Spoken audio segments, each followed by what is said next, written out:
Salve!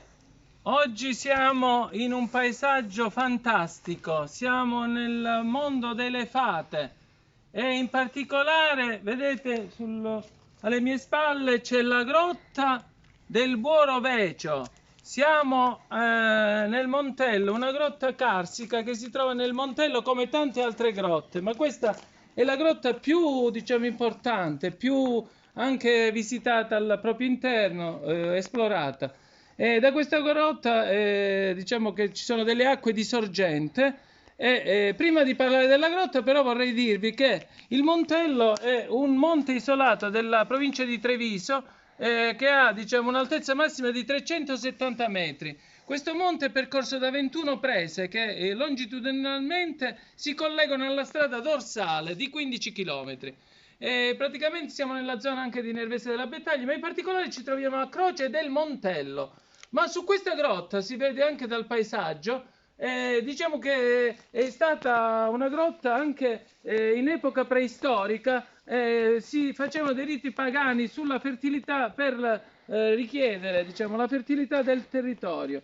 In questo sito si sono trovati anche dei resti di epoca romani, poco più su, quindi diciamo era frequentata e gli stessi romani consideravano l'abitante di questo luogo gli uccelli parlanti, i basilischi e soprattutto le ninfe. In particolare si parla della ninfa Ciane che aveva quando diciamo secondo una leggenda quando dei contadini volevano inquinare, tre contadini volevano inquinare l'acqua, questa ninfa è arrivata in soccorso alla natura, possiamo dire, e ha creato, ha purificato quest'acqua, l'ha resa cristallina. Da quel momento quest'acqua è stata, diciamo, benefica, soprattutto per le puerpere che non hanno latte per i propri bambini. Bevendo quest'acqua gli arrivava questo latte. E questa, diciamo, pratica addirittura si è usata fino al XX secolo, perché venivano qui a prendere quest'acqua diciamo pura.